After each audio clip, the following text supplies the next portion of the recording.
Good evening. May all sentient beings have happiness and its causes. May all sentient beings be free from suffering and its causes. May all sentient beings not be separated from happiness, and that is without suffering. May all sentient beings abide in equanimity, free of bias, attachment, and hatred. How wonderful it would be if all sentient beings were to abide in equanimity, free of bias, attachment, and anger. May they abide in this way. I shall cause them to abide in this way. Buddha, please inspire me to be able to do so. How wonderful it would be if all sentient beings had happiness in its causes. May they have this. I shall cause them to have this. Buddha, please inspire me to be able to do so.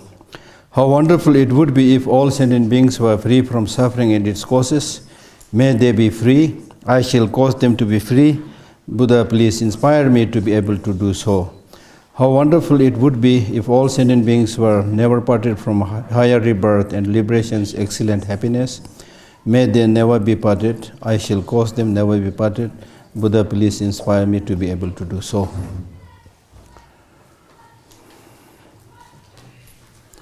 So while we were chanting the first verse, we recited something like, may all sentient beings meet with happiness and the cause of happiness. That's talking about law of karma. Whether it's happiness or suffering, our experiences cannot come from without causes and conditions. So this law of causality, interconnected reality, is one of the crux of Buddha's teaching, and which is extremely, extremely important for us to understand. Then in the second category of verses, we were talking about how wonderful it would be if all sentient beings were able to abide in equanimity. How wonderful. If that is possible, how wonderful. Then after that, not only you say how wonderful, then you express your aspiration. May they abide in this way. It's becoming stronger and stronger. And then I shall cause them to abide in that kindness. Now when you say, I will make them meet with happiness and be free from suffering, you still feel you are not a Buddha, you don't have all the capacity. So therefore you seek his blessing by saying, Buddha, please inspire me to be able to do so. You see? So that these lines also show that when it comes to developing any spiritual quality, it has to be orderly, systematic. Then it becomes stronger, stronger, stronger, and stronger. There is no push-button enlightenment in Buddhist practice. I think this is in accordance with the law of nature. It has to go slow by slow. If you try to, even the so-called tantric practice, even that one doesn't talk about push-button enlightenment. It is said to be the quicker path,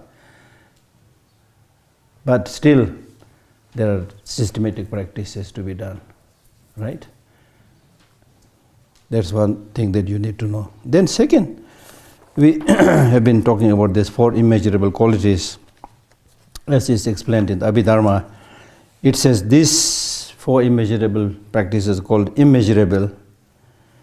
They are called immeasurable because you are focusing on countless sentient beings, immeasurable sentient beings. Therefore immeasurable. And second, because of developing such positive qualities in relation to countless sentient beings, then the merit you collect is also immeasurable.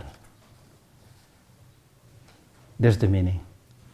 So that also is guiding us that when it comes to doing spiritual practice, don't confine it just for you or just for your family, Even when you go to a temple, may I have happiness. Always may I, my family, not just that. May all sentient beings, which includes you see, and which is much more stronger. Right? Much more stronger. So that you need to understand. And then to proceed further, to discuss a little bit more about compassion. There are many different types of compassion. And first of all, in Lamrim Chemoy, the great stages of the path, and also in the Madhyamika Avatara, it speaks about how compassion is important in the beginning, or in the middle, or in the end. Now, in the beginning means, if you are to follow this wonderful Mahayana path, then the real motivating force is compassion. The reason that you wish to become Buddha is not that so that you can relax, go for holiday. The reason is to help countless suffering sentient beings. So this wish to help remove the sufferings of sentient beings, as you will recall, is the very definition of compassion. So therefore compassion is the real cause for cultivation of bodhicitta. So if you are moved by that feeling of compassion, and thereby if you make a commitment and a promise that I will help all sentient beings get liberated from suffering, then this will become a cause to cultivate bodhicitta and to finally become the Buddha. However, if your compassion is weak, inferior, and then the wish to become Buddha for the benefit of all sentient beings is not possible. So that is why even when we engage in practice, realistically it is possible, because it's easy to say. Like if I say, may all sentient beings have happiness, easy to say. But if you think carefully, who are these sentient beings? And you said, all sentient beings, which includes, of course, human beings. And within human beings, your enemies also. Will that be comfortable to you? Easier said than done. So this you need to really, really specifically, systematically think. Visualize the face of that enemy. Think. And then to try to develop compassion. And then likewise, when we say all sentient beings, it includes animal, the realm of animal, the birds, every living being, sentient being, every living being that has a mind, that has feeling. Can you imagine, can you do that? So it's a wonderful prayer. Even if you are unable to practice right now, do this prayer every morning, this 4-line prayer every morning. That will gradually shape your mind, gradually shape your mind. But when it comes to implementation practice, start from your family, your neighbors. That's why I like this saying, think globally, act locally. You see? There's also a saying which says, it's wonderful to talk about well-being of all sentient beings, but the problem is my next door neighbor. You see? It's our next door neighbor who kind of brings problem or creates problem, or you have to deal with them, you see. So deal with that person. And if you are able to deal smoothly or handle carefully with your next door neighbors or people who are making trouble, that is success. Big success. And then gradually there is a possibility that the whole universe becomes your friend. You see. As I mentioned yesterday also, how things appear to you, something dear to you, closer to your mind or not, it's not so much about how others react to you, but it's primarily how you see them, how you project them, how much love you have, how much compassion you have. I mean, look at, take the example of, say, your very, very, very, very, very, very naughty child. Hardly listen to anything that you say, breaks things, yells, jumps, cries. I mean, it's not one day for the parents, I never acted as a father and mother, so I have no idea. But I've seen. I mean, it's not one day, 1 month, 1 year. Years you have to deal with that. And sometimes that makes me like wonder from where these parents get their patience, from where these parents get their, love or affection. Not necessarily just by studying Buddhism, right? Right? But realistically, with realistic approach, accepting the fact, when you develop this positive attitude, you are able to deal with that. You are able to deal with that. Not only that, even that troublemaker, that naughty child, is very, very dear and wonderful in the eyes of the parents, right? Isn't that true? It's really, I'm not saying easy. It's not easy, therefore we need to practice. But when we say it is not easy, it also doesn't mean it's very difficult also. We are also not saying it's impossible also. We are not saying, just changing the perspective, which of course takes time, but which is possible. Which is possible. So therefore, when we study Buddhism and talk about this, practices, what we need to do is, as I said earlier, which one is beneficial to you, to your life? The positive ways of life, negative ways of life. As simple as that. You just see it for that. Long run, and especially because you want long-lasting happiness and peace. See that, right? And then whether it's difficult or not, whether it's suffering or happiness, much is how you project, how you see things. Therefore, there are many like ancient Tibetan or Indian teachers, Buddhist teachers, and I have read number of mind training texts where some of the Tibetan Buddhist masters, when they hear the word suffering, they laugh at it. Laugh. Suffering? Or what is it? What is it? For us, so is it suffering. Yes, I know. So many things we know. But they say, suffering? What? What is that? Meaning, why they are saying this is? Meaning, the so-called suffering is how you see it.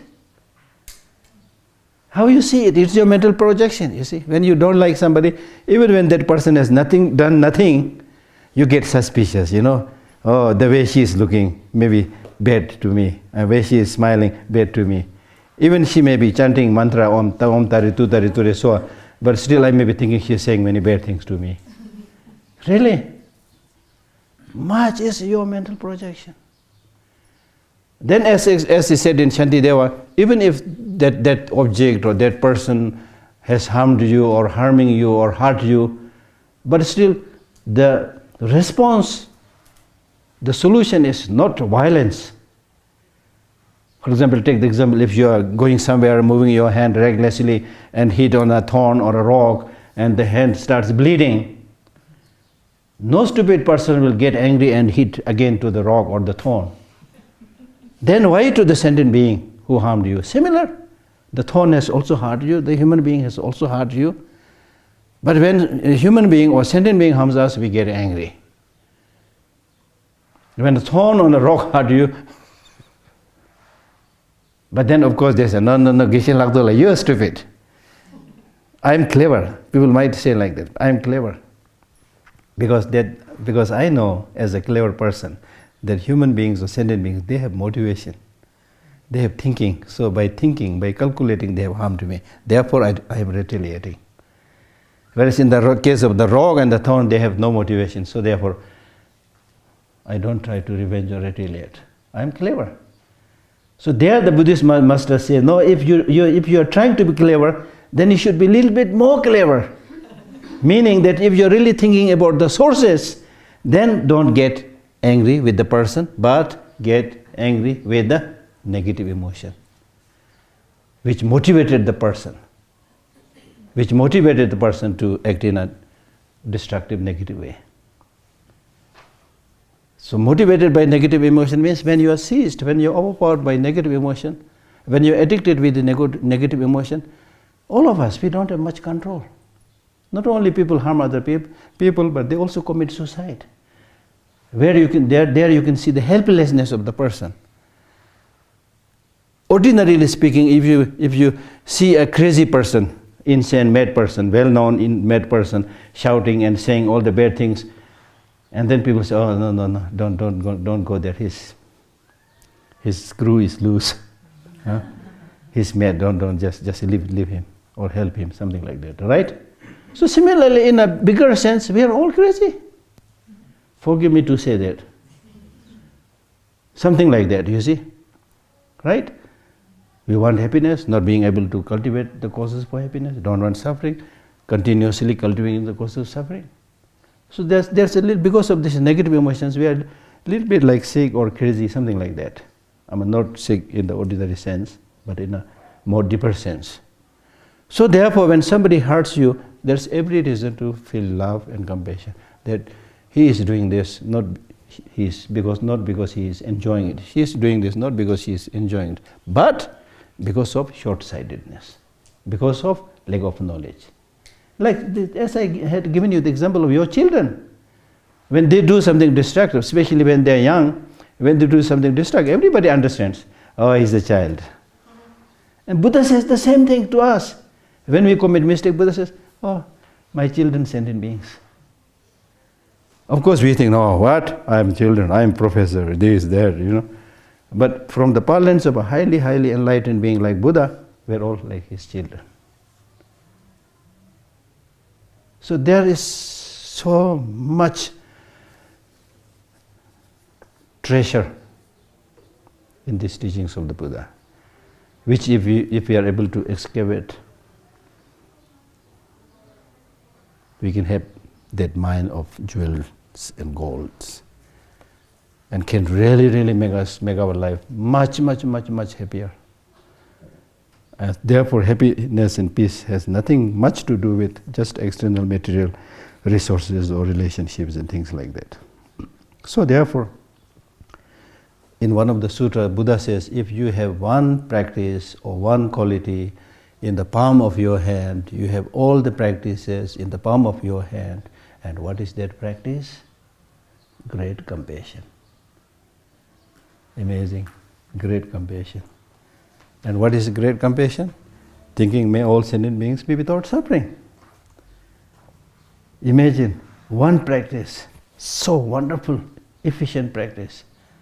If you day in and day out think about how nice all sentient beings meet with happiness and all sentient beings without suffering, all those countless negative emotions which are normally likely to happen will cease.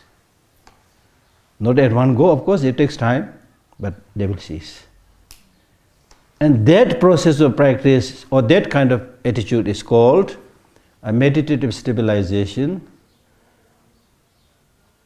in which all phenomena towards which you relate to become source of your long-lasting happiness. Then there will be nothing that will not make you happy. Nothing that will make you happy. Amazing. In Tibetan we call it Chö Thamchi Devarantobe Tingiji, a meditative stabilization through which all phenomena towards which you relate to becomes a source of your everlasting well-being, happiness. Right? And then why we are having so much problem? The problem is not necessarily because we are by nature bad. By nature, in Buddhism we say, all of us, including even the sentient beings, they all have Buddha nature. Wow, such a good news. Buddha nature. Meaning, Buddha nature means that if we realize, make the effort, our mind has the capacity to do the best, to achieve the greatest thing, to become Buddha. We have that capacity, the mental potential. That mental potential is called Buddha nature, or the emptiness nature of the mind. That's called Buddha nature. So we have that capacity. Now when you look or see in that way, then if you don't make any effort, how sad it is. What a great opportunity you are missing. as born as a human being, not as a cow, not as a dog, as a human being with human intelligence. You did not make any attempt to discover that hidden treasure, to use it. Greatest loss. So therefore, the way to discover this wonderful potential is to use this given human mental potential in cultivating positive emotions, like loving kindness, compassion, joy, equanimity that we are talking here. Right? So we need to constantly, those of us who got this access to the Buddha's teaching, we need to constantly, every morning, we need to feel happy. I'm lucky, I'm a human being. Number, as soon as you feel happy. You know, I'm not saying you have no problem, everything is okay. But generally speaking, you're okay. You are born as a human being. Imagine that if you are born as a stray dog. Somebody once came to me and said, Geshe Lhakdor, can you teach me meditation? I said, if you want meditation, I have nothing to teach, but this whole morning you imagine that you are not a human being but a cow, and act like a cow, live like a cow. That meditation will completely transform you.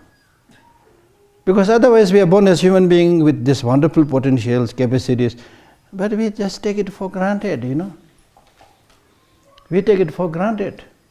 So that's why one of the most important thing is to learn this capacity, Buddha nature, Buddha potential. For example, this is given nature. This book has been with me for a long, long time. It's a beautiful book, Dynamic Compassion.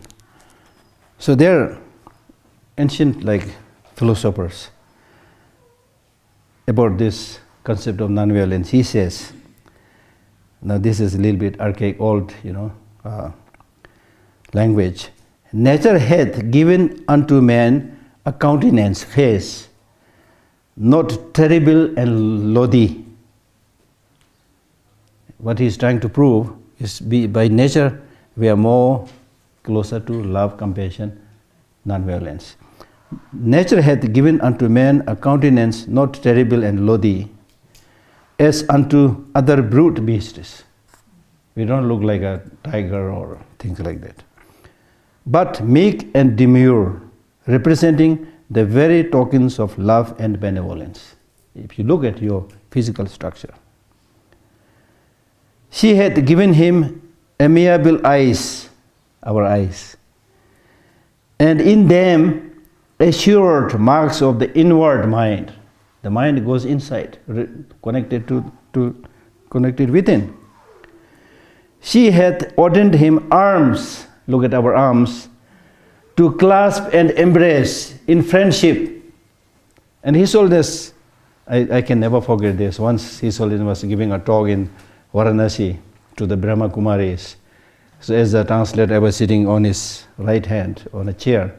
His Holiness was saying something like this. And he said, these long arms are for hugging and embracing, but if it is for fighting, then we should have, instead of the 5 fingers, we should just get a ball. Very, very good for hitting. Then he hit me actually to demonstrate that, and I nearly fell down. So I can never forget this. So here, these quotations are from Erasmus, So she had ordained him arms to clasp and embrace. She had given him the wit and understanding to kiss, whereby the very minds, hearts of men should be coupled together, even as though they touched each other. Unto men alone, she had given laughing. I have not seen birds laughing, right? Or other animals also I have not seen. Unto men alone she had given laughing, a token of cheer and gladness. Unto man alone she had given weeping tears, as it were a pledge or token of meekness and mercy. You have the capacity to feel sorry, show your meekness. Yeah, she had given him a voice not threatening and horrible. You see, generally speaking, But when you try to use a horrible voice, then you show only your animal side. Violence, bullying, these are kind of animal side, as we normally say. But as a human being, especially as a cultured human being, your speech should also be soft, not threatening. A voice not threatening and horrible as unto other brute beasts, but amiable and pleasant. Nature, not yet content with all this, she hath given unto man alone the commodity of speech. Imagine. The rich speech that human beings can use. No animals, no birds. Cows can say, oh, huh? The horses can say, whatever, something like that. Human beings have this wonderful speech. Right? And speech and reasoning, which things verily may specially both get and nourish benevolence, so that nothing at all should be done among men by violence. So these are the reasons why you should not engage in violence and instead develop compassion. So why am I reading this? When I read this, because when I try to share my thoughts, I don't want to stick it to just Buddhist teaching, and for many people difficult to understand. So I try to pull wisdom from everywhere, and then relate it to our own basic nature, so that we feel inspired. We are able to see the reason to cultivate these positive qualities, right? So therefore, compassion is very, very important in the beginning.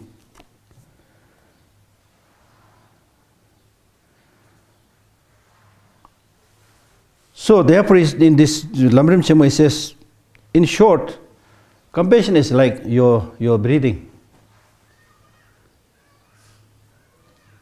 Breathing is very much needed for your being able to live. If you can't breathe, you're dead. So similarly, if you don't have this feeling of compassion and love for others, you may be breathing, but you are basically like a dead person. Right? The meaning of being alive is not just breathing. Being able to show these positive emotions. And then compassion is very, very important in the middle. Meaning that even if you cultivate such a compassion in the beginning, but when you actually try to practice, it's very difficult. Because right now I say, okay, you're just listening, not debating with me. So it's very easy for me. But when the class is over, then we meet around, and especially if we need to do some work together, difficult work together, then I show my nature, you show your nature, Then the unfortunate side or ugly side of many things you see, then you find, I thought this person is good, but it's so difficult to manage. Then I give up. No, then you start thinking, it's just easy to say to develop compassion towards all sentient beings, but it's really, really difficult, so I give up. Avalokiteshvara himself, you read his story, he had experienced that. That's why if you visit the library museum, there is this Avalokiteshvara with 11 heads. And the story goes that he made a promise that he will deliver all sentient beings from suffering to happiness. And he goes, helps countless sentient beings there. And next day he goes, he finds even more people, or more sentient beings. He helps them again. It's an endless story. Then he said, I give up, impossible. So it is said that, maybe symbolically, but it's said as soon as he broke his promise, his head split into 11 pieces. Then the Buddha Amitabha, he came and said, my child, don't give up. I will always be with you. Okay, then he put the broken pieces together. That's why there's 11 head, and on top you have the image of the Buddha Amitabha. That's the story. So it's not easy. But as I said, it is not easy does not mean that you cannot improve. You can improve. You can change your mental attitude. the person who you once thought it's just horrible, 100% horrible, if you change your attitude a little bit, he will become 80% horrible, then 70% horrible. You know, there is a story of two people who were like sworn enemies, ready to cut each other's throat. By change of situation, happened to be next door neighbors. But because they are sworn enemies, they of course decide not to speak, not to see each other. Even if they cross their path, they will look like this, as we normally do. But how long you are going to do? Then gradually you at least look at that person. And then gradually, little bit like this. Then gradually he also responds, then gradually say, morning. Not so nicely, but morning. Reluctantly. Then gradually the real morning. Then start talking. Then you come closer and then say, can you come to my room for a cup of tea? He comes for a cup of tea, start talking. In this way, gradually, these two persons, the sworn enemies, they become so close that not only they like each other, but they become so close they cannot see the separation. It is possible. There are stories like that. Not only stories, but in real life there are many cases like that. So all this shows it is possible. It's possible, right? So therefore, again, like one of the very important topic in Buddhism is not to see everything as having concrete, independent, unchangeable, reality. Things are interdependent, changeable. So with that understanding, we can develop that love and compassion towards others. Okay? So therefore it is not enough just to cultivate one compassion in the beginning, but try to promote it, develop it repeatedly, without much concern about your own little problems, difficulties. Think more about others. And if you really do something for others, it's very interesting experience. If you really do something for others, if it is a very small thing, start from a small thing. I'll give you an example. You all have this example. It's not just me. You all have this example. Recall those examples. For example, in my case, there are small examples. One, I passed through Delhi many times. So one time I was passing through Delhi, and there was this little girl, maybe 10 years old or something like that, disabled here, with a little hand. When I see this hand of the small kids, I feel very something, and their face and eye, so sweet. So she was begging, Then I gave 10 rupees. 10 rupees is nothing, like zero, 10 rupees. Then I was catching a three-wheeler. I went on the other side, got the three-wheeler and sat in it, and then I just looked at this girl, little girl, was still waiting there for me and waving at me. Oh. Can you imagine? Such a small thing can make, because there are some people, they have nothing. 10 rupees for you is nothing, but for them much. 100 rupees may be nothing for you, but for those people much. Even 10,000 rupees for some people nothing, but for some people it's their wealth, luxury. You can completely, not only help them, but transform their human positive side. Right? So there is always so much room for, and it's not just giving. Just helping some people by showing the path. Spending a little bit time with them makes so much difference. So it's up to us whether to do it or not. But there's so much opportunity to do the practice. So we need to do those kind of practices repeatedly, and then gradually, just like the mother working for the benefit of her children, you will be able to help them. The mother never says, I'm tired, or hardly says, I'm tired. And you have heard His Holiness the Dalai Lama, the story when he was flying from probably America to somewhere. It happened that very close to his seat there was a father and mother and two kids. One was a little bit grown up. So very naughty. So he was going up, down, shouting, making a lot of problems. But after a while, he went to sleep. Then the father was also a little bit looking after that. So the father also went to sleep. But the smaller little girl kept on crying the whole night. And His Holiness noticed that the mother was tenderly, lovingly trying to, help her, show her love. The whole night, the mother also. And the next morning, His Holiness saw that the mother's eye was completely red because she was not able to sleep. Completely red. So therefore His Holiness said, this is real practice. I cannot do that. You see? So what I'm trying to say is, it is possible to do if we get habituated with things, especially if you have genuine love, then the work you do. For example, I have seen brothers, sisters, or relatives helping each other in a very difficult situation, but still they are laughing, enjoying, because there's love. If there's love, genuine affection, genuine care towards other sentient beings, then your journey becomes comfortable, easy. If you have reluctance, for example, in the hospitals, many nurses, a big percentage in America, who are working, the nurses working in the hospital, big percentage of them are suffering from emotional burnt out. It's not the case they are not working hard, they work very hard. It's not the case they are not intelligent, they are intelligent, but the real, genuine, probably loving kindness and compassion may be lacking. The real wisdom is lacking. So therefore, when it comes to developing compassion or loving kindness, it's important to be realistic.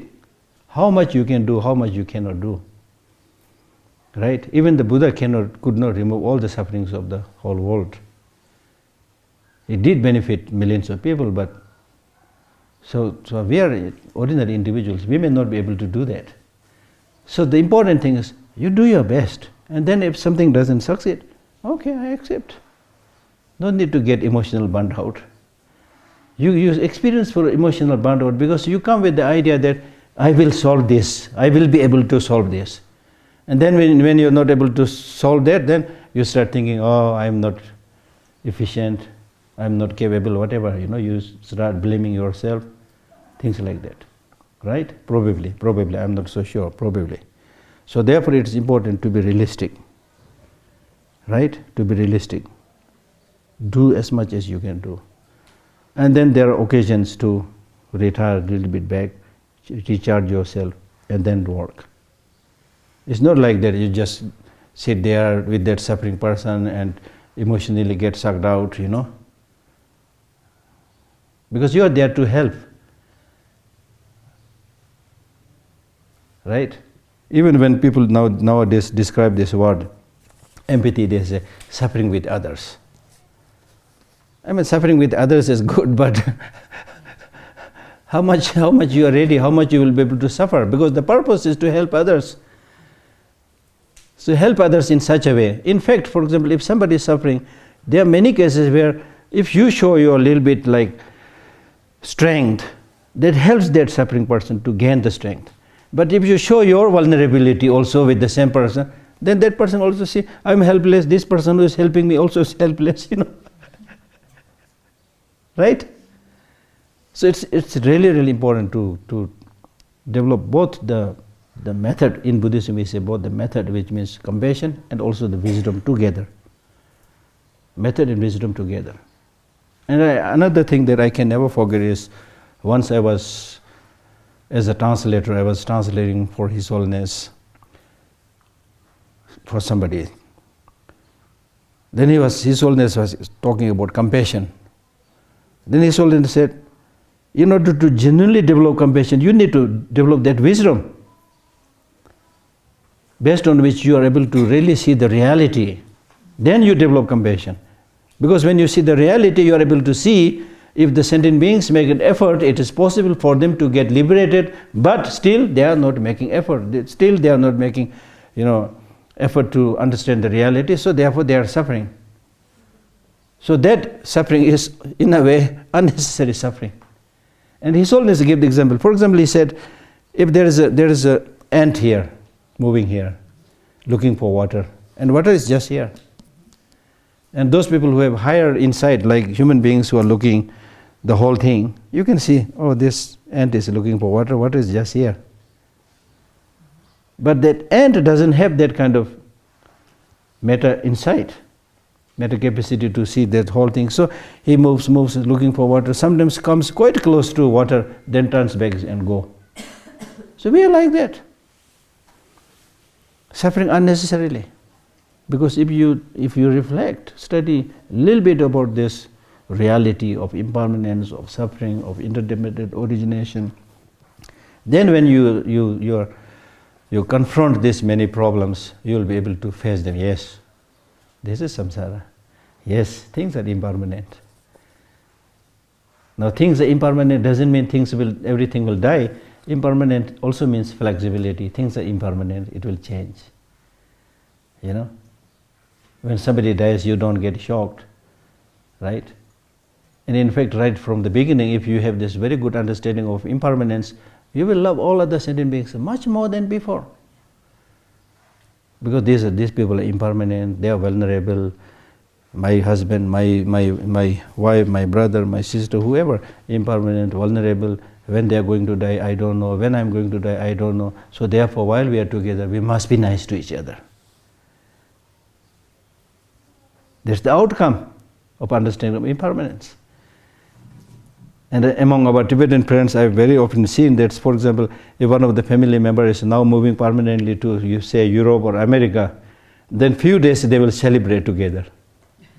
Now you are going, we must be, must not miss this opportunity. So therefore, when you understand this impermanence nature, naturally your love will be more forthcoming. Last year I was giving a public talk in Moscow, and I was touching more or less similar points. So there was a young man who asked me, Geshe-la, if everything is impermanent, how can I love my girlfriend? Really interesting question. Then I said, no, you are misunderstanding me. If you understand impermanence, not only you will love your girlfriend, but you will love more. Why? Because how long she is going to be there, you don't know. Love more, as I already said. If she is permanent, then no hurry. Love later. It's really right. And in terms of spiritual practice also, once you understand this nature of impermanence, then it says this understanding of impermanence will make you go towards Dharma. Practice Dharma.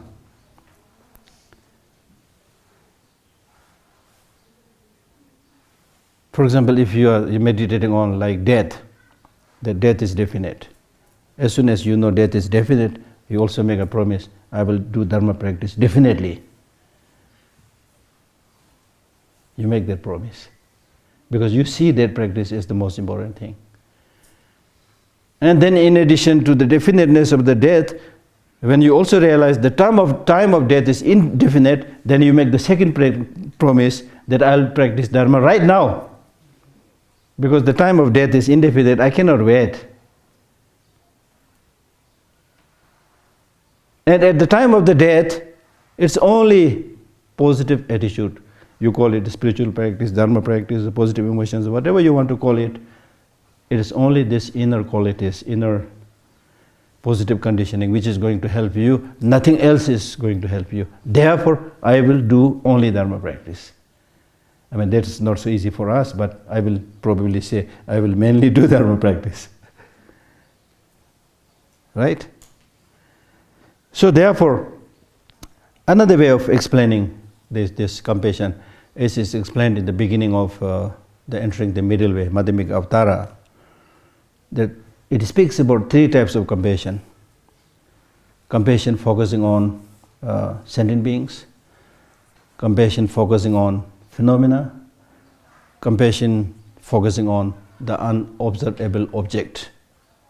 or non-referent object, observable object or non-referent object. Now compassion focusing on sentient beings means seeing the suffering nature of sentient beings. As we already explained while explaining the very definition of compassion, that when you see the sufferings of sentient beings, it's but nothing but human nature that you feel for it. And you can, of course, especially strengthen it through intentional practices to develop compassion. Not only they are suffering, but sentient beings are characterized by impermanence. Impermanence means vulnerability. And about vulnerability, if we scan our body, when we do the mindfulness practice, there is a practice of mindfulness of the body, feeling the phenomena, and the mind itself. You do the whole scanning of the body, mind, etc. Now, for example, let us take the example of scanning your body. If you scan your whole body from the top of your head down to the sole of your feet, and especially if you scan the realities of your internal organs, how strong are they? How does your lung function? How does your heart function? They are not made of like solid diamonds or they are like small, like vulnerable pipes through which we breathe, right? Very vulnerable. So if any one of you is interested to join a project with me, I'm thinking about maybe making some small movies, really showing the inside of human. There are many, but we can tailor it according to the Buddhist teaching. Because if you understand that, then not only you will be able to do Dharma practice, but you will take more care of your body. Normally we don't take much care about our body because it is nicely plastered outside, right? And then you think, I can just throw anything in my mouth, bitter, sweet, whatever. Then you get sick because what is there inside cannot take everything, right? Cannot take everything. Once I was flying from some other country, I was reading a magazine which spoke, there was a very interesting article about packaging. And it said that anything that is fragile is packed nicely. And of course we all know that anything that is fragile, we normally have to tell the people who handle the baggages and also put a right up there, handle fragile. Handle carefully, fragile. Right? So by reading that article on packaging system, I was able to clearly see, and I think it was mentioned there also, that because human body is so fragile, we are also packed very carefully. So whatever is small vulnerable is inside, right? Then packed carefully with the bones, ribs, bones, and then flesh. Then skin also 2-3 levels, dermis, epidermis, things like that. So from that I learned that probably we should prepare a placard and hang on our neck, handle me, I am fragile, handle me carefully, I am fragile. That's impermanence. That's really impermanence, right? So therefore, when you see the fragility, impermanence, according to the scientific finding, our whole body undergoes complete change within a very short period of time. You see? So that's the reality. So through that way you will be able to develop that compassion. And then thirdly, and even more powerful meditation is seeing the lack of independent inherent existence of the sentient beings. What we are seeing is just our imputation. The so-called hand, the leg, everything is an imputation. There is nothing that can stand the test, nothing that can withstand the analysis, nothing having objective, intrinsic, independent existence, right? So therefore many Buddhist texts, they say, meditate on all phenomena as like an illusion, it's like a dream. Imagine. And if you are able to see everything as an illusion, as a dream, well, what is the fun to get so much obsession with these things? Why get so obsessed with dreams? In the dream, even if you get a wonderful dream of winning several billions of dollars, but when you wake up, not even a single dollar is there because it's all dream. So likewise, our life is really like a dream, right? So therefore, like a dream doesn't mean that it's not there. It means there's nothing really to hold on to. Hold on to. Like for example, if you still have difficulty understanding this, look at the years that you already spent, the life you already spent. If you are 20 years old, look back and make a movie out of the 19 or 20 years of the past. Now today you look back, it's a dream. The dream you had last night and the dream now you are having by remembering the last 20 years of your life. Well, what is the difference?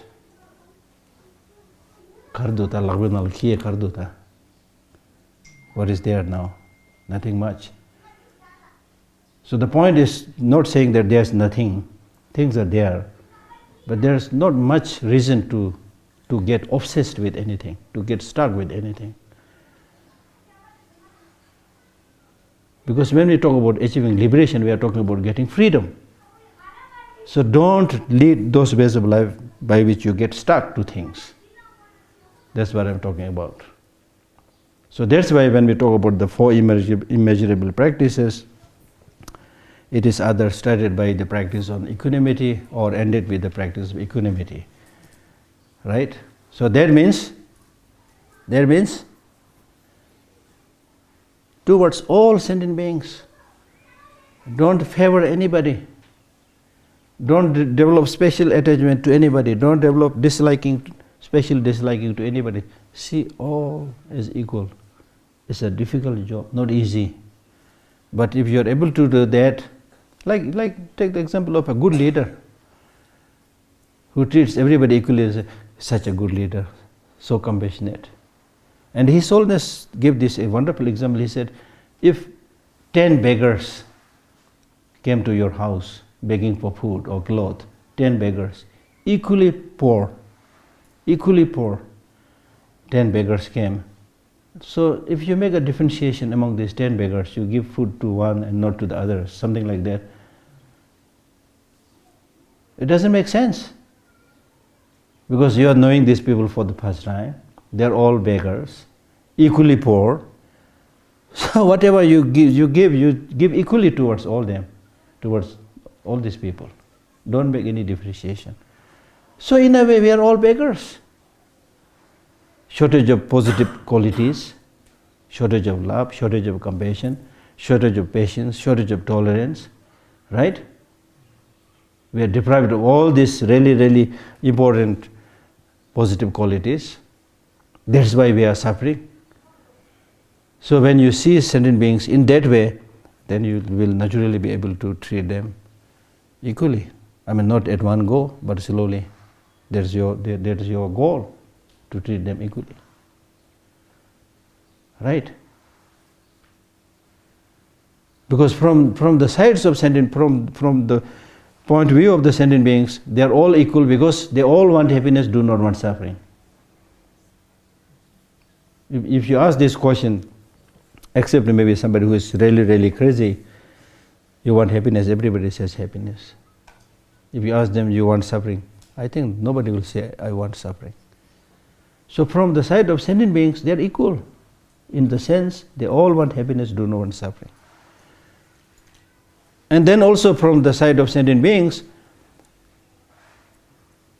it's not for the first time that we are relating to them. Whether we know it or not, that is not the important thing. The important thing is we have been in association with these sentient beings, according to Buddhist teaching, so for many, many lives. They've acted as your brother, as your sister, as your father, as your mother, as your enemy. So good and bad, they've done the same thing. So why you just count this life or today's experience? See from a bigger perspective. There's one way of looking things. Then other way of looking, as I already explained, even those sentient beings who are seemingly negative and harming you right now, but through their harm, through the trouble that they are creating, you are getting a different, new opportunity to face those challenges, to practice patience. You see? In a way, for example, for the Tibetans, the Chinese leaders and the wrongdoers, in a way very bad. They dislocated us, drove us from our country. But in another way, at least Tibetans who are outside Tibet got wonderful new opportunity to see the rest of the world, learn from the other people's wisdom. So many things, you see. So you cannot just say who is good or who is bad. Very difficult. Right? So, and then more importantly, from your side, if you make your mind uneven, who will suffer? For example, without saying anything, if I like some people here and develop a lot of love and compassion, then another section I develop disgustion, hatred, who will suffer? You will have no idea about what I'm thinking.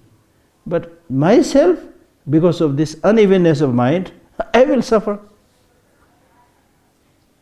And that's the reason His Holiness is always asking the Tibetans to develop positive attitude towards the Chinese leaders or the wrongdoers. Because if you develop negative emotions, you will be the first casualty, you will suffer first, not the enemy.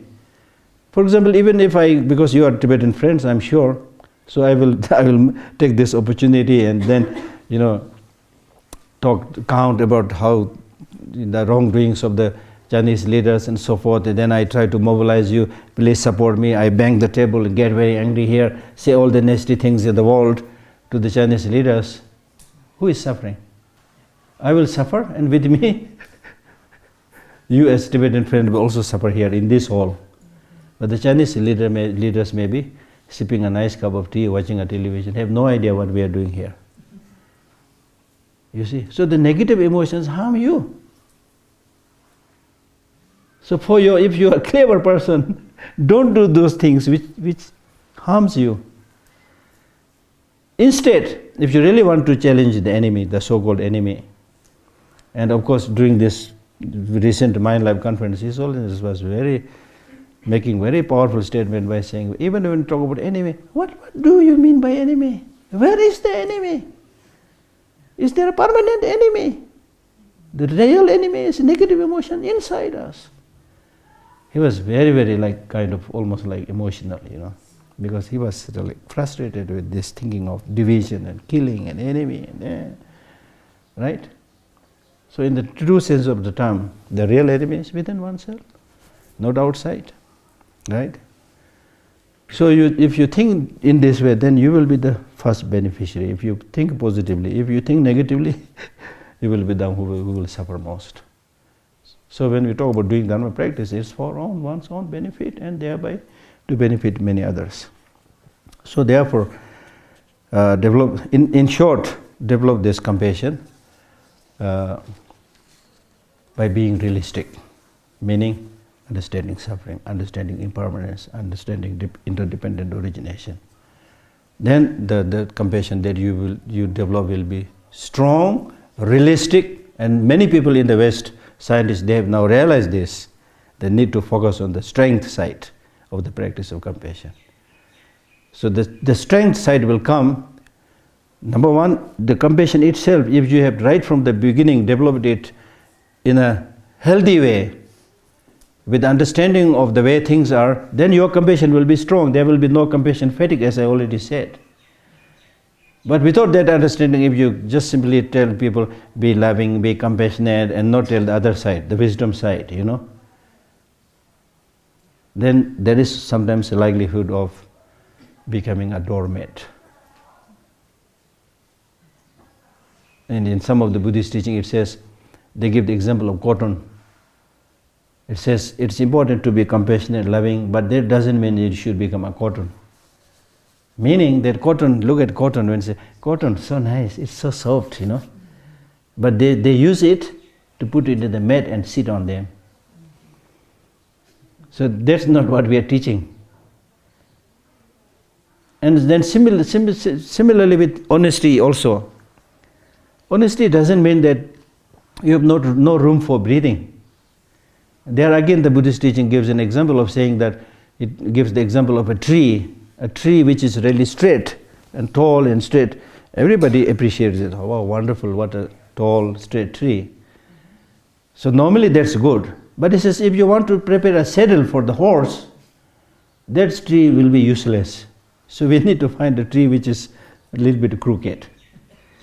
Meaning that you should be compassionate, loving, but there are occasions to really help you and help others. You need to be a little bit crooked, probably maybe not the right word, but a little bit, ingenious or a little bit tactful. That's important. Because you are dealing with all the sentient beings, with countless needs, dispositions, and so forth. Right? And then finally, compassion is important in the end, because the reason that Buddha, even after having achieved Buddhahood, continuously, tirelessly helping sentient beings is because he has compassion with him. Once you have the compassion, then you will continuously work for sentient beings. So in short, think about the great many advantages of compassion and disadvantages of not having compassion. And through that way, you should cherish compassion. Okay?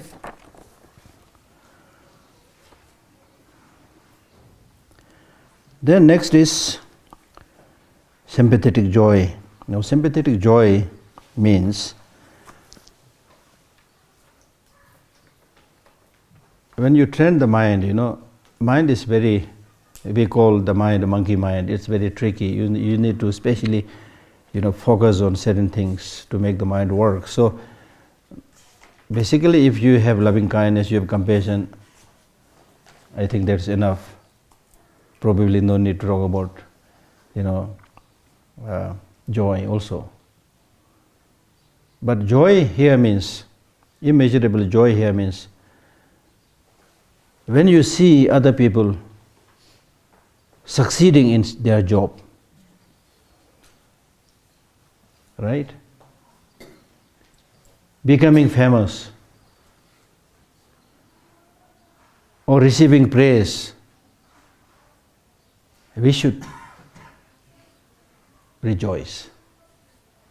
It's also a very important way of seeing things. Normally human beings have a very interesting tendency. Sometimes without any reason we have a little bit of this kind of jealousy. For example, if I praise somebody, this person I met, I think you know that person, he's really good, he's this. Then that listener will say, yeah, he may be good there, but you see, that's not healthy.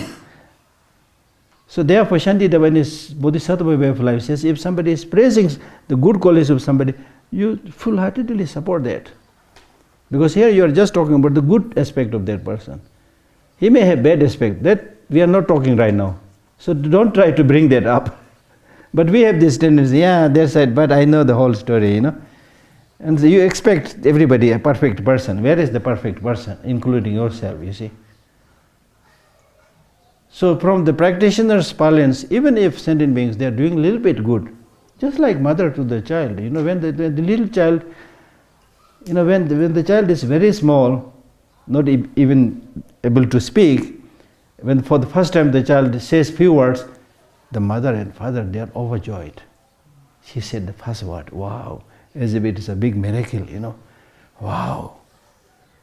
She smiled, or she took 3 steps, or she started speaking, you see. Because they have the love. Any good thing that they see in their child coming up, they will appreciate, they will feel happy. So similarly, if you consider other sentient beings as your brothers, sisters, Whenever you see something, see them doing something good, feel happy. With the practice of the 4 immeasurable qualities, some teachers, they say, take the example of your child, for example. When the child is in the womb, then mother always try to develop that joy. Now I have a baby, in my stomach. And the relatives and father, everybody try to join her to develop that joy. So it's like immeasurable joy. Right? And when finally the birth takes place and the little child is there, then the mother or parents, whoever they develop more of the compassion. He's so cute, so small, so nice, and very much care about the possible sufferings of their child, compassion. And when the child grows a little bit and able to go to a school and do a number of things, then joy. Now he's able to go to the school. Now he's able to get a good mark. Now he's able to dance. Now he's able to sing, whatever, You develop this joy. And further the child grows and gets married or whatever, then equanimity.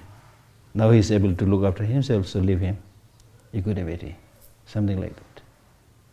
That's one way of explaining according to some teachers. So anyway, joy, may all sentient beings with the joy and the causes of that joy. Causes of joy, as I already explained, the causes of joy is because they are your relatives. They are your relatives. And if on the side of the sentient beings, if they want to have that joy, they should cultivate the causes for those joys. The causes of joys are, instead of developing resentment or jealousy or competitiveness to others, if you appreciate them, support them, that becomes the causes for your being able to enjoy things, right? So therefore, I had also given you the example of the father and the son, the poor father and the son bumping into a big lump of gold. The father will be naturally very happy. So similarly, as a practitioner, you are supposed to be helping these sentient beings. Now, the sentient beings from their own side are able to do something that will help them flourish. It's like parents seeing their children flourishing. So there's every reason to develop their joy. Feel happy. Oh, you succeeded, passed your exam. Oh, wonderful, so good. Let us go for a cup of tea. Right? Oh, you are freed from the hospital. Are you okay, healthy? Oh, wonderful, very good. So this kind of constant encouragement, love, compassion, these are the real sources of flourishment or flourishing in the human society, which is not so much done in schools and universities and colleges. Because in schools and universities, what is taught is literacy, not real education. And real education is, I suppose, those which will make that person, that individual person flourish. That individual person flourish. And how would that individual person flourish? She will flourish only if you help them, or only if they learn cultivating these inner resources. Inner resources. Because at the end of the day, they have to fall back upon those inner resources when they get problems and troubles, you see. You cannot always depend on others. Even the Buddha, he himself said, self is the protector of the self, no one else can be the protector. Even Buddha said, the first thing that he said after getting enlightened was that you look after yourself. Bye, take care. Bye, take care. You see, that's the bitter truth. So therefore, that the real kind of source of joy and happiness and peace and harmony is changing one's own perspective and developing these inner resources. And these inner resources like loving kindness, compassion, joy, equanimity, they will be your most reliable, permanent friend, inexpensive friend. For other friends, they will help you, you also have to help them. If they get sick, you also have to. When they are healthy, when they have a lot of money, they will help you. But this doesn't mean that you will not get in trouble. They might get sick. Because you have received so much from them, when they get sick, you also have to suffer with them. You see? But with these inner qualities, they will never ask anything from you. Imagine. And they will be there with you wherever you go. They will never become excessive baggage. The ordinary belongings, excessive baggage. You will know that when you reach at the airport. Madam, sorry, you can't carry more than 15 kilos, so you have to pay 300 something these days in India for every extra kilo. Excessive baggage. And Buddha actually said this a long time back, don't carry excessive baggage. Buddha said this a long time back. He said that when you, at the time of the death, you can't take even a needle, he said it. Your relatives cannot come with you, your friends cannot come with you, your belongings cannot come with you. The only thing you can take is your inner resources. Buddha spoke about this a long time back. But because of not practicing it, because of not realizing it, we ended up accumulating material belongings, more and more, more and more. I want more, I want more, I want more. Now we have reached at such a peculiar situation that I was reading another book which is really on excessive baggage. It's not a Buddhist book. I read all kind of funny books. So that book says, these days if you go to an airport and if you say, sir, where is your baggage? If you say, I have no baggage, they will look at you with great astonishment. Somebody traveling without any baggage. You see? So you have to travel with baggage. And if you travel more, you will be fined. Excessive baggage. Really? So therefore we need to develop this conviction that at the end of the day, it is my own emotion, my own thinking, my own attitude, my own inner strength, which will help me and which will be able to help others. The Buddha, for example, take the example. Similarly, many other teachers, like look, His Holiness Dalai Lama, he is helping so many people. He's not going around the globe distributing dollars, right?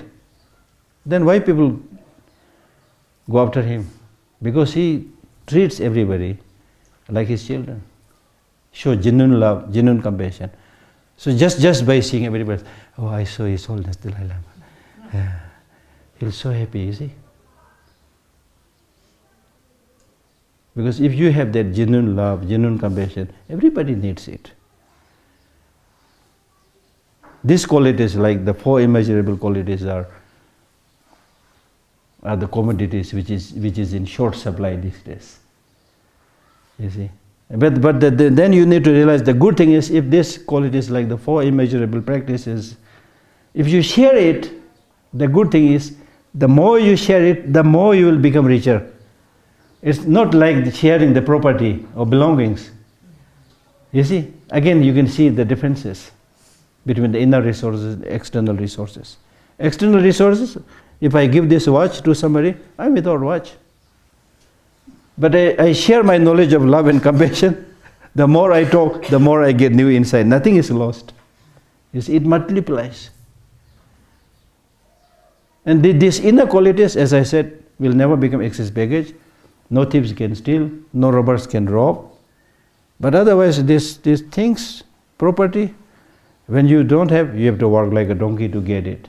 When you get it, you are not so sure which bank you should put the money, or which safe key you should keep them, Once a burglar came and broke my door and took a lot of things, because I go to different places. So when I came back, my door was open, and it has been like that for 3-4 days. because when I go out, I don't ask anybody to look after my room, things like that, So he went inside my room, took things and drank the fruit juice, and he had a nice time, looks like, So that's the thing, you see. But that was a good lesson, you see, because sooner or later we have to give everything up, So it's always better not to have too many unnecessary things. Too many unnecessary things. So, we are talking about joy. And then finally, the last of the four immeasurable is equanimity. Equanimity, I briefly explained it earlier, but it is really like leveling the ground before you cultivate or plant any seeds. You need to level the ground. If the ground is leveled and unnecessary thorns or broken pieces of glasses or stones, if they are all like moved nicely, then things will grow properly.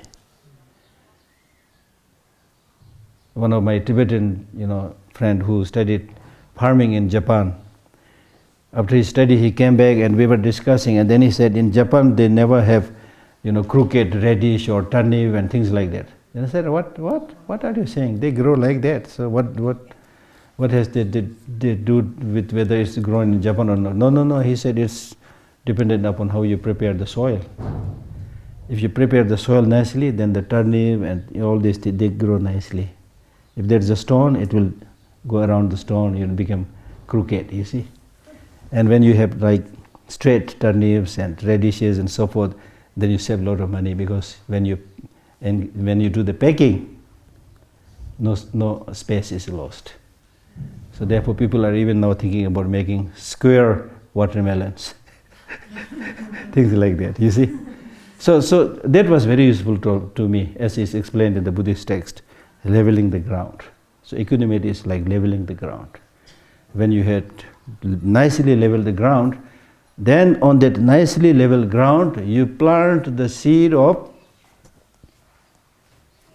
level the ground. Then it says in the Kamalashila stages of meditation, Kamalashila says, level the ground and moisten that with loving kindness, and then plant the seed of compassion, and the bodhicitta, the shoot of bodhicitta, the sprout of bodhicitta will grow, or the plant of bodhicitta will grow. So therefore, towards all sentient beings, with the realization that they all want happiness, do not want suffering, so therefore from my own side, even if that person is acting a little bit negatively, still from my side, I should pray for the well-being of all of them. And sometimes that person may not be negative. It's the way the person is. Some person, they'll always look nice, smiling, different nature. Some person always like this. That doesn't mean he is bad. And I have this experience with some people who really looks like not so nice, cold weather, like, oh. But when you start talking, a very nice person, very reliable person, but they're like this. Their nature, you see.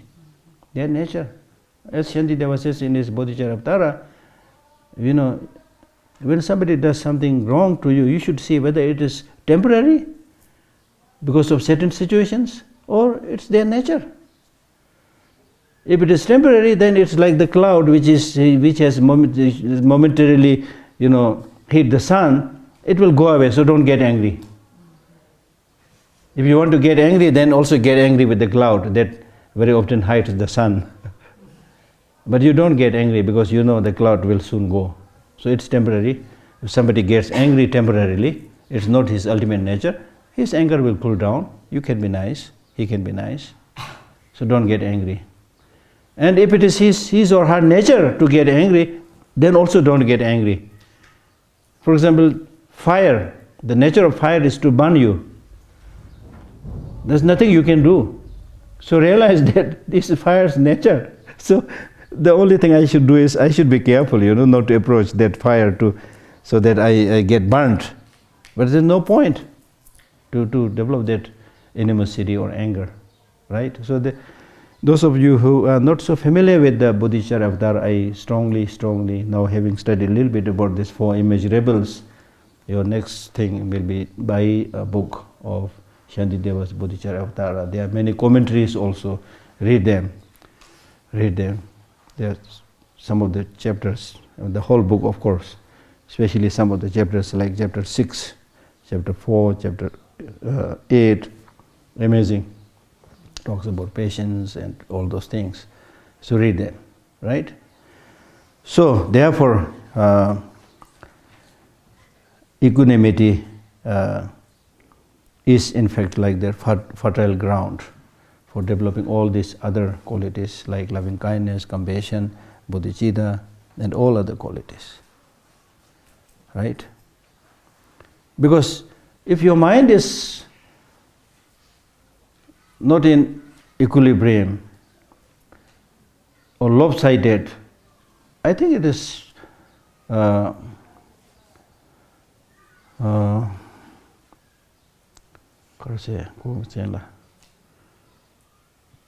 Rakshita, I think. Shenda Rakshita in his text called Ornament of Madhyamika, I think, Umaje, I think it is in that text, where he says, if your mind is lopsided, not in equanimity, but lopsided, biased, partial, you will never experience peace. You will never experience peace. You see? So not only you will not be able to help other sentient beings, you yourself will not be able to experience peace. And one that destroys that equilibrium is, of course, all negative emotions, and especially attachment and hatred. Liking some, so-called my friends, my relatives, and completely disliking others, so-called enemies. So these three poisons, ignorance, and especially in this case, attachment and hatred, that will make your mind uneven. Then you will suffer, right? So therefore, equanimity, I mean, with the process of development of equanimity, is very important, because it says without equanimity, your practice of loving kindness and compassion and joy could also become risky. Risky in the sense that these positive emotions have enemies, and what they call as far enemies, near enemies. Far enemies are those negative emotions which are totally opposite to these practices. But for example, loving kindness, ill will. Compassion, violence. Right? Things like that. Far enemy, that you can understand. But there is a near enemy. Near enemy means which actually looks very similar. Like for example, greed is said to be near enemy of loving kindness, because both loving kindness and greed, they desire to, have something. So there's a little bit similarity. So because of this similarity, you might mistake that as loving kindness, or for example, your attachment to your relatives. Your attachment to your relatives, you think you are developing loving kindness. No. Because in the case of attachment, there is string attached to it. As I said, I love you, say your brother, sister, I love you because you are my brother or my sister, you are the reason. Whereas in the real spiritual practice, the other person has to be the reason, not you. And then with compassion also, how nice if all sentient beings without suffering. So that also when you see your relatives and friends suffer, you get that you develop that kind of distress. So that also looks a little bit like compassion, but that is not compassion, because again, it's based on ignorance, not the final solution. So therefore, it's important to know all these different levels by which you can strengthen your practice and ensure that they are not disrupted by the near enemies or far enemies, right? So it is very important to make sure. That's why many Buddhist teachings say that you should check constantly whether the so-called work that you are doing for other sentient beings, make sure that you are doing this for yourself or for others. Is it for you or for others? Check that carefully. Similarly, when you talk about developing loving kindness and compassion, check carefully whether it is attachment or genuine loving kindness and compassion.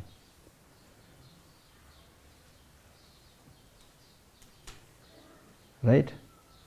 Because anything that is alloyed with negative emotions, and especially if it is a negative emotion, it will make you stuck. It will make you vulnerable. It will make you narrow-minded. Anything that is positive, especially pure positive practice, that will not make you stuck. It will liberate you. It will free you. You see, that's why with attachment we get stuck with somebody.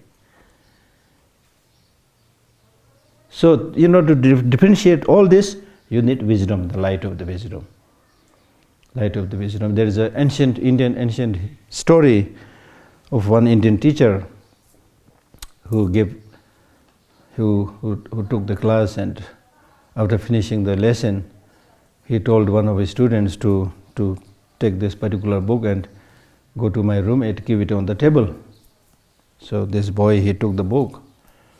And he came back with the book, a little bit scared. He said, "What?" Then teacher said, "What happened?" He said, "No, near your table there is a snake." Then he said, "Oh, no, there is no snake. I'll give you a mantra. Recite this mantra. On your way, you recite this mantra and then put the book." So he went there reciting the mantra. Then we reached near the table, he again saw the snake. He came back saying, no, I can't go there because the mantra didn't work. The snake is still lying there. The teacher said, "Yes, very true. When it comes to understanding the ultimate truth, mantra doesn't work." You need wisdom. You need light, because you are seeing that snake there. There's no snake. It is a coil of rope. But there's not much light. There is darkness, so you thought it's a snake. So now you go back and see whether there's a snake. Take this lantern or torch. So he goes there with the torch. Then he sees there's no snake. There is a coil of rope. So that is the example how wisdom is important. Develop the wisdom. See the long-term consequences, short-term consequences, how good it is for you, how good it is for others. Right? Then you will be able to develop the real positive emotions. I mean, in the beginning, even contaminated positive emotions is tolerable, but in the long run, we should be able to develop those positive emotions, which basically has nothing to do with self-cherishing attitude, which is not dependent on ignorance. So that is the key. Because the more we develop the wisdom, the more we are able to see the reality, the more we are able to see the fragility of everybody, the more we will be able to develop that feeling for others, that love for others, compassion for others. Right?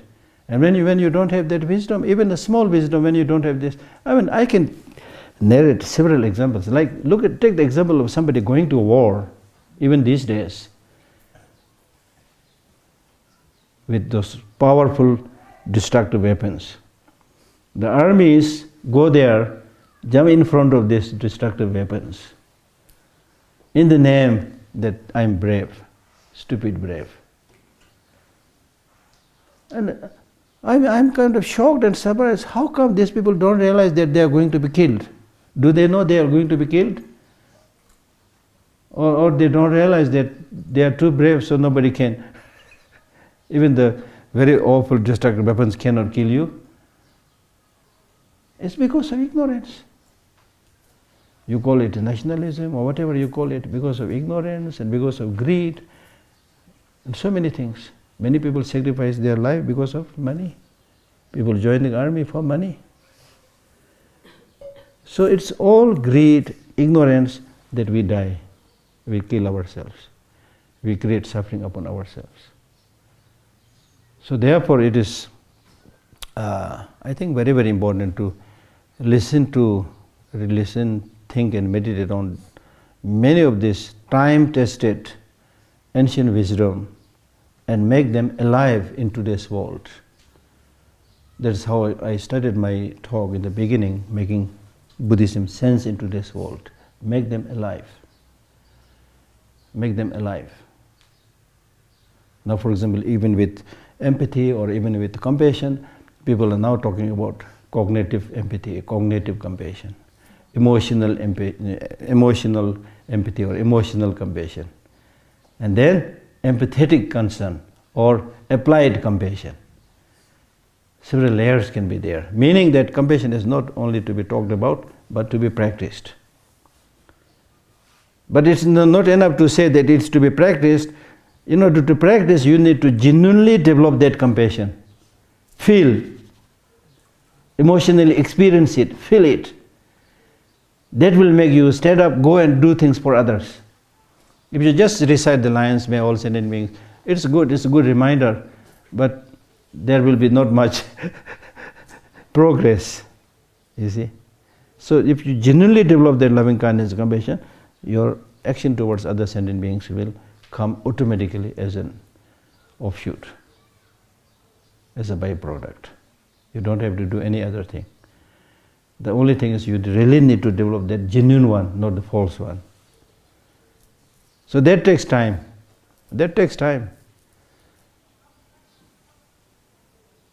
But it's a worthwhile project. So it's important to start and start moving towards that. Even if you talk about loving kindness and compassion, even for a few hours, as I already read in this book, somebody asked about the title of this book, Altered Traits. Science reveals how meditation changes your mind, brain and body.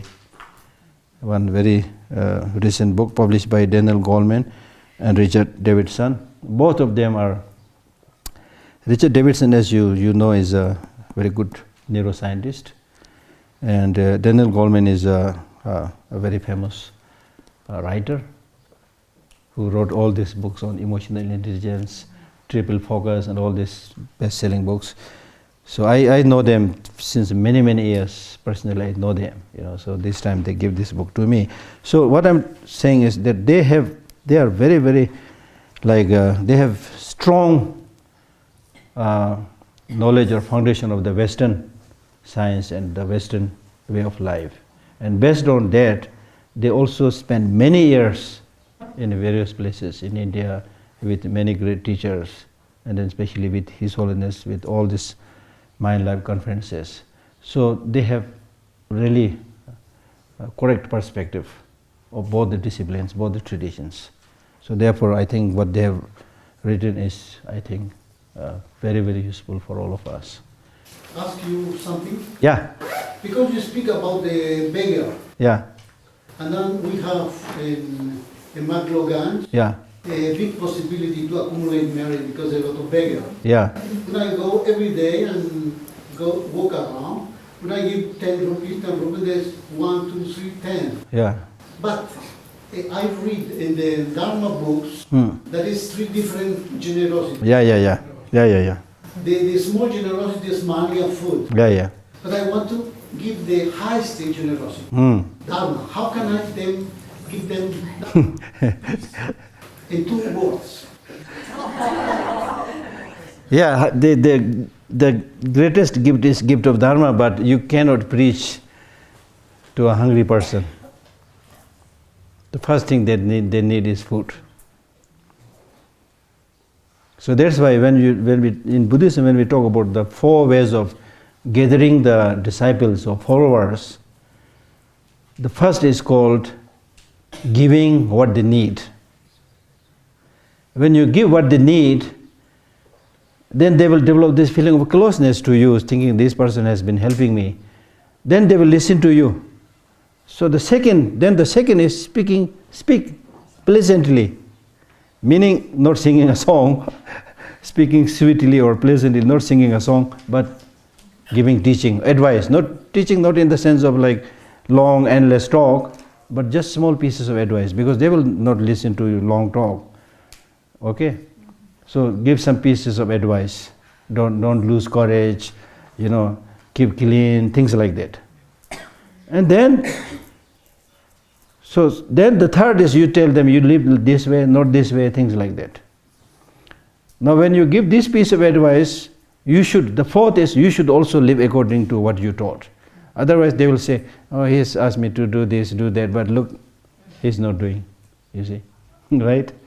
So, but having said this, the long-term solution is not just giving money. Sometimes you give money, it's like, putting water in a desert. They will continuously come and beg and they'll not do anything, this is so difficult. And especially in bigger cities, they are false beggars, they are not beggars. It has become a business. And there are people behind these beggars who take all the money, and make these small kids beg. Sometimes there are horrible stories. Sometimes they beat them, even like maim their hand or leg, things like that, so that they go as beggars, you see. And I've seen myself, there are people who sometimes somehow they come up with certain things so that your hand looks like wounded and it's full of pus, but it's not pus. They make things like that. Then they came with even yesterday there was this young man who come, with a walking stick and very sick and shivering. But you will see the same person sometimes in the market walking, singing, So for this kind of people, there's no point giving. It's only like breeding unemployment, things like that. So you need to see the situation carefully. But the real meaning of perfection of giving, as is explained in Bodhicharyavatara, Shantideva says, if perfection of giving means to give things and completely remove poverty, then we have to say that Buddha has never accomplished perfection of giving, because still there are so many beggars. So the perfection of giving is not completely alleviating the poverty from this globe, but from your side, you have this wish to help. And then also with respect to giving, there are so many things to know. It's not just you have something to give, so give. No. You need to know when to give, where to give, when not to give, how to give, everything. And if it's useful, give poison. If it is not useful, don't give medicine. That's there in the text.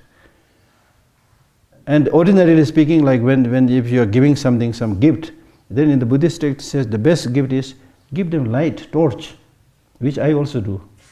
One of my favorite practices, I'm not saying I'm distributing many torches so that you will come to me, but I bring a little bit of, normally I bring torches, small torches, which is really good. And at the time of the Buddha, the two of his foremost disciples, Shariputra and Mangalyana.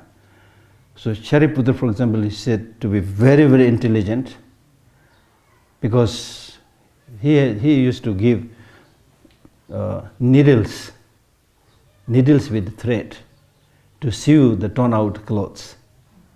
So because of this, his intelligence becomes very sharp.